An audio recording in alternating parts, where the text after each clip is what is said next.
Etika pemerintahan. Etika adalah keyakinan mengetahui tindakan yang baik atau buruk yang mempengaruhinya. Pemerintahan adalah lembaga atau orangnya, sedangkan pemerintahan adalah prosesnya. Etika pemerintahan merupakan ajaran untuk berperilaku yang baik dan benar sesuai dengan nilai-nilai keutamaan yang berhubungan dengan hakikat manusia. Etika pemerintahan sendiri berasumsi bahwa melalui penghayatan etis yang baik, seorang aparatur akan dapat membangun kebaikan dan moralitas pemerintahan. Etika menekankan perlu adanya seperangkat nilai-nilai diletakkan pada acuan bagi setiap orang menjadi warga dari suatu profesi. Di sini ada fungsi etika pemerintahan. Fungsi etika pemerintahan terbagi menjadi dua. Yang pertama, sebagai suatu pedoman referensi acuan pelaksanaan tugas pemerintahan. Yang kedua, sebagai acuan untuk menilai apakah keputusan atau tindakan pejabat pemerintah itu baik atau buruk, terpuji atau tercela. Kita masuk pada pemilihan kasus. Kasus pelanggaran etika yang saya ambil yang sedang booming di Indonesia adalah kasus Badan Eksekutif Mahasiswa Universitas Indonesia dan TNI terkait kritik di sosmed berujung tantangan KKN di Papua. Penyebab permasalahan bermula ketika Badan Eksekutif Mahasiswa Universitas Indonesia membuat unggahan kritik mengenai kasus penganiayaan yang dilakukan oknum TNI dengan judul TNI Aniaya Sipil Hentikan Pelanggaran HAM di Papua.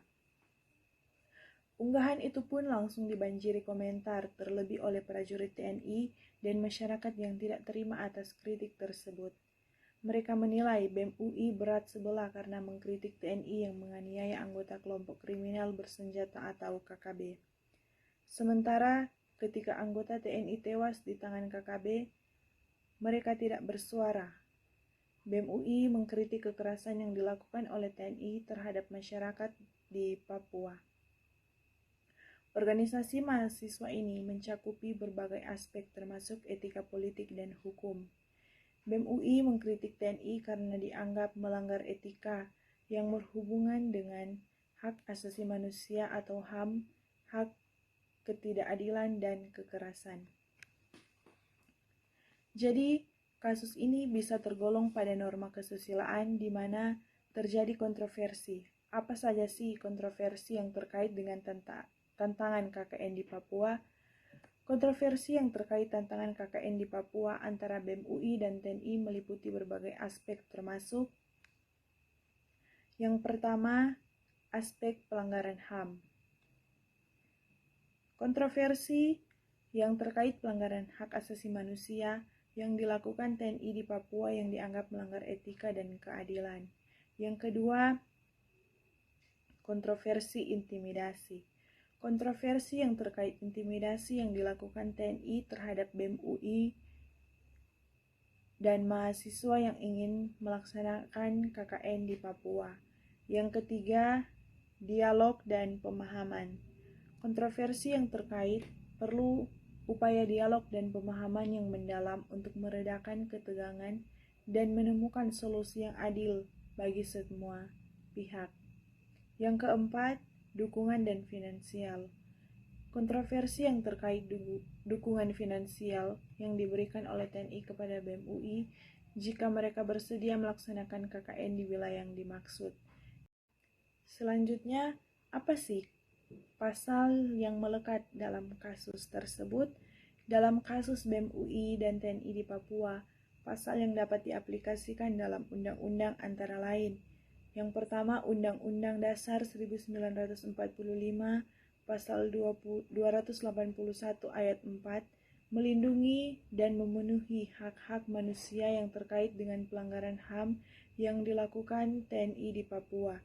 Yang kedua, Undang-Undang Nomor 14 Tahun 2008 tentang pengawasan dan perlindungan HAM, melakukan pengawasan dan perlindungan hak-hak manusia yang terkait dengan pelanggaran HAM yang dilakukan TNI di Papua. Yang ketiga, Undang-Undang Nomor 21 Tahun 2001 tentang Pengadilan Militer, melakukan pengadilan militer yang terkait dengan pelanggaran HAM yang dilakukan TNI di Papua. Yang keempat, Undang-Undang Nomor 26 Tahun 2000 tentang pengawasan dan pengendalian KKB, melakukan pengawasan dan pengendalian kelompok kriminal bersenjata atau KKB yang terkait dengan tantangan KKN di Papua.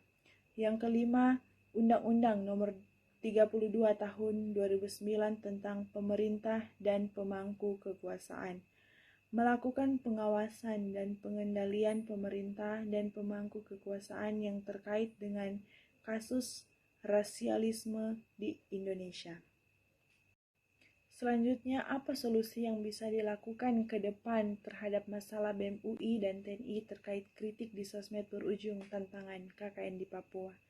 Solusi yang dapat dilakukan ke depan terhadap masalah BEM UI dan TNI terkait kritik di sosmed berujung tantangan KKN di Papua meliputi 1. Dialog dan pemahaman.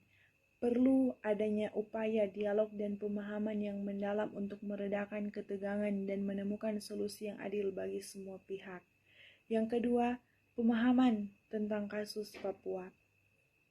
Di sana kita perlu adanya pemahaman tentang situasi di Papua dan kasus yang terjadi di sana yang dapat mengurangi ketegangan dan menggambarkan situasi yang benar.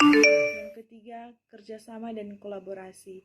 Kerjasama dan kolaborasi antara BEM UI dan TNI untuk mengatasi permasalahan yang terjadi di Papua yang dapat mengurangi ketegangan dan mengurangi resiko konflik.